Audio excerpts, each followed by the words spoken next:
This is the Volvo Ocean Race, the story of a 45-year obsession. Sailing's iconic race around the world, the ultimate test of a team, and the place where elite sport meets human adventure.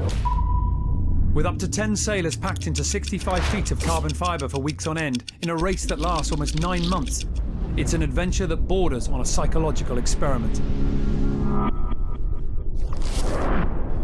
The Volvo Ocean 65 yachts they race in are strictly one design, identical in every important respect. So the only difference in performance comes from the skill, dedication, and teamwork of the crew. With no prize money at stake, just the chance to see their names engraved on the trophy and join the elite few who can say they did it.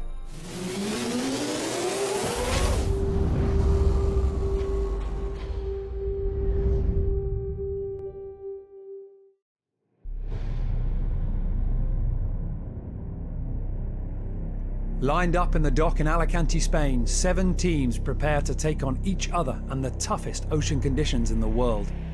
Within the fleet, 4 have returned from the last edition hungry for more, their eyes fixed firmly on the trophy that eluded them last time. Mafre, led by Xavi Fernandez, is perceived as one of the favourites. They hope to be the first Spanish team ever to win the Volvo Ocean Race. Dongfeng Race Team is led by the same skipper as in the last edition, Charles Cordrelia. On the podium last time, they have returned stronger and more determined. Vestas are back with a new partner, 11th Hour Racing, with Charlie Enright and Mark Towell heading up the team after their first attempt last time around on Alvi Medica. And chasing his dream for 3 decades, Bauer Becking couldn't resist his 8th attempt to try and win the race, again with Team Brunel.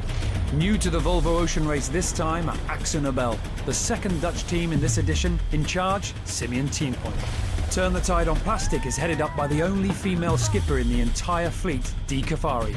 And it's the wild card of Sun Hun Kai Scallywag, led by David Witt, who completes the lineup.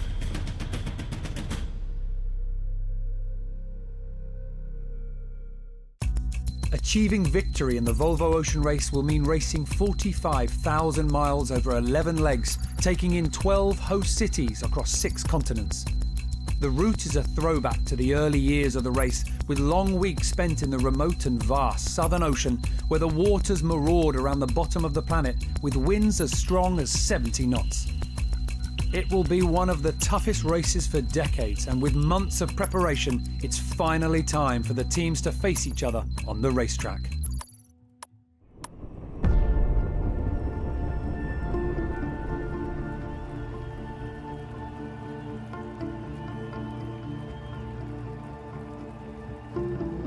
The preparation towards the race is even harder than the race itself. I think sometimes we are willing to start a race so we can leave so many things behind, and now it's just racing and sailing.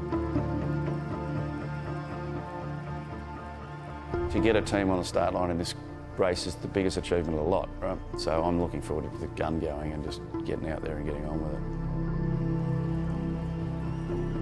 Once you're out there and you're fighting with your team for one thing, and that is to win the leg.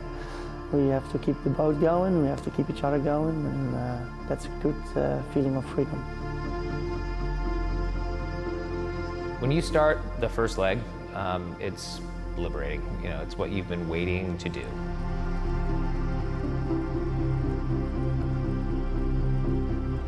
You're having a lot of obligations like sponsors, press. The sailing, I think, is always the easy part. Keeping all the people safe, keep the boat in one piece, and then try the moments as well to really enjoy it, because there are moments where it is just fantastic. And I think that's still always winning from all the bad moments what you have.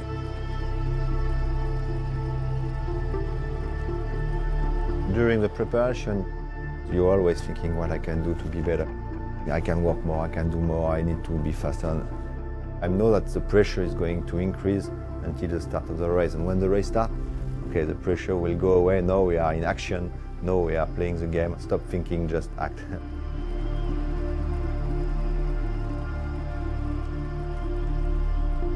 So the stress is really high, but you do get to that start line to go offshore, and it's almost a relief. You can get on with what you're there to do. Sail hard. When you're not sailing hard, you eat, you drink, you sleep, you get up and you do it all again.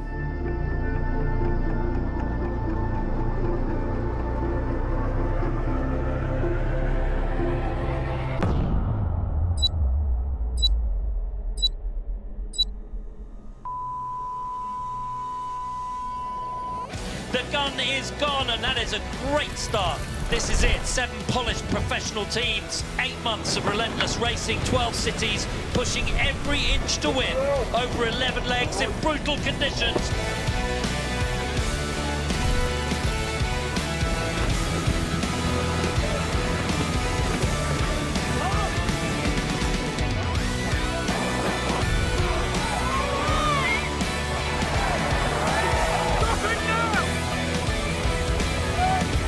Holy, that was intense.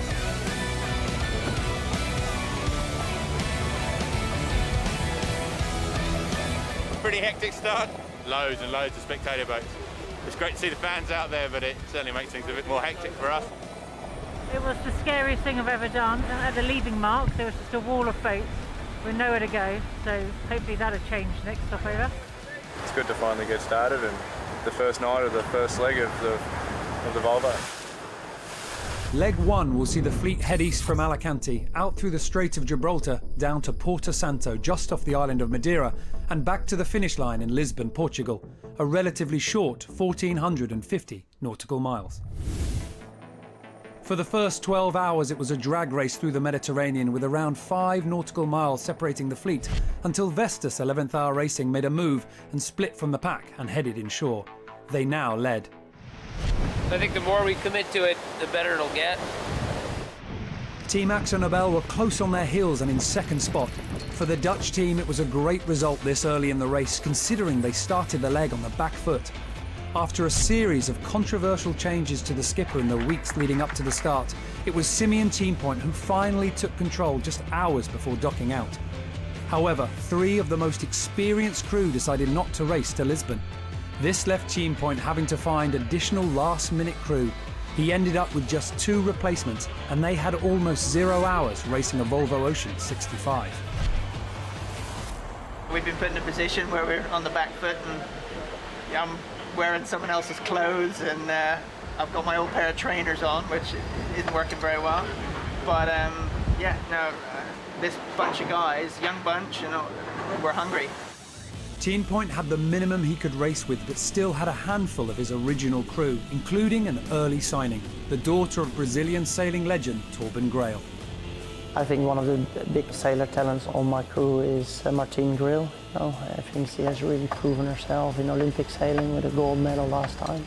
And I think she is quite unique, growing up in a family. They have really proven in their life, they can sail on any boat in any competition and do very well. And I think, if you grew up in a family like that, it's almost in your DNA.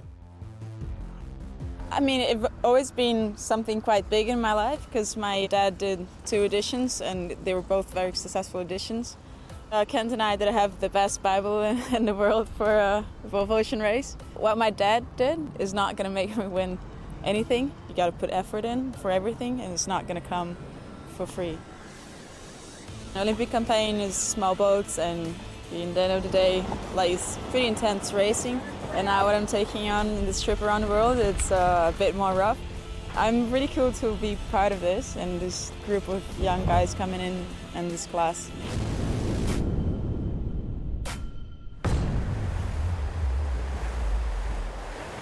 Both Vestas 11th Hour Racing and Team Axo Nobel continued to gain more ground on the rest of the fleet as they headed towards the Strait of Gibraltar. The 5 trailing boats all fighting to get closer to the leading 2. But for Team Brunel, just maintaining a good boat speed was a problem. They came to a standstill with fears of debris on their keel or rudders. Clear! Clear! We're just back down. We've been quite slow for the last 12 hours, so I just had to jump over and do it back down to make sure that there was nothing stuck on there. When I jumped in the water, we're already going backwards, so if there was anything on there, it already fell off, but nothing to report. It was early days in this short leg to Lisbon, but getting a good start is so important, especially if you're used to being at the front of the pack. And Bauer Becking and his crew were not the only team feeling the pain. For sure, it's important to show at the first leg that you are a strong team, because the psychological aspect is very important, and that's what we proved, I think, last time by being leading very quickly. It's important at the beginning and to show that you are here and you will be strong. We are not really fast compared to our compared to the other boats, so it's quite difficult, and also we sail very bad, so everything is good for us to have, for the moment, a very bad result. Dongfeng Race Team were the first team to get delivery of their boat and had spent the most time on the water training, and they were in last place.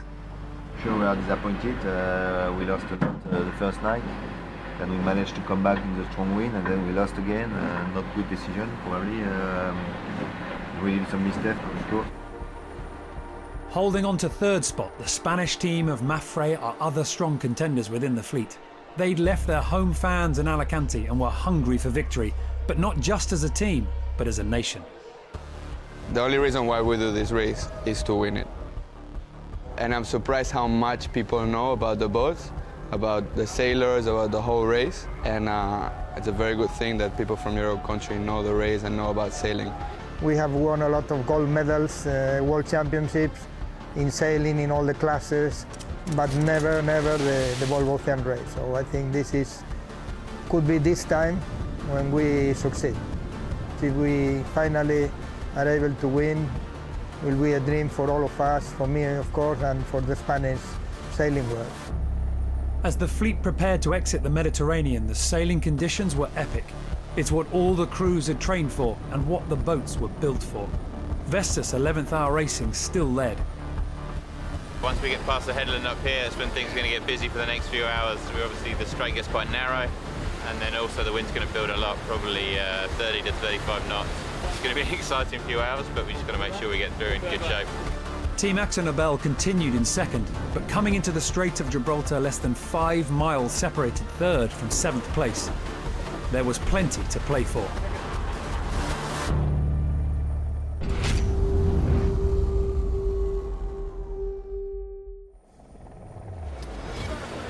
Day 2 on the first leg of the Volvo Ocean Race from Alicante, Spain to Lisbon in Portugal. The entire fleet had made it through the Strait of Gibraltar, just an 8-mile gap and one of the busiest stretches of water in the world. Heading towards the Atlantic, the wind strengthened, and all the teams entered an acceleration zone with wind speeds in excess of 30 knots. Less than 40 miles separated leaders Vestas 11th Hour Racing from last place Team Brunel. The Dutch team, despite their pedigree and high expectations, were having more problems with debris on their rudders. Try to veer away if you can. Try to move the rudder on that way. It's almost gone, clear. We're still in the acceleration corridor coming out of Gibraltar, so we're making life a little bit easier for ourselves by going out to where it's a little bit quieter before we jibe, and then we come back into the pressure. We've just gained a little bit back on Scallywag, who's just crossed in front of us, so it's kind of nice to be in the mix while it's such full-on conditions. And Team AkzoNobel also sailed in a more conservative manner. It cost them their second spot. Mafre's more polished and race-hardened crew staying in the pressure with a more aggressive sail setup. Going okay. We've got a little bit of gain on Vestas and a slight loss on the guys behind us, but they're not quite into this new breeze yet, so we'll see how we go. Heading up the last 4 boats was Sun Hun Kai Scallywag. They were pushing hard, and skipper David Witt was keen not to drop back anymore.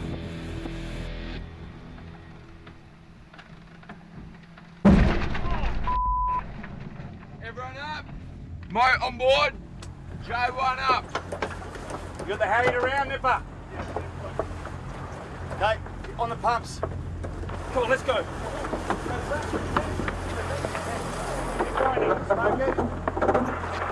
Oh, the pins come out of the furling unit under load and the sails dropped in the I don't know how. But we've recovered really nicely.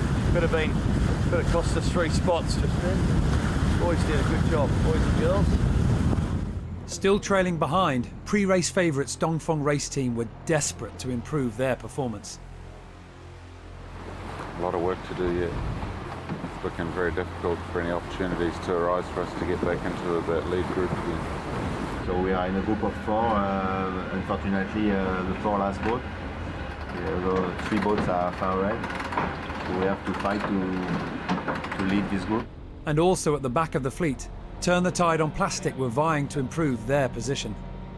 So we are just under 200 miles from Port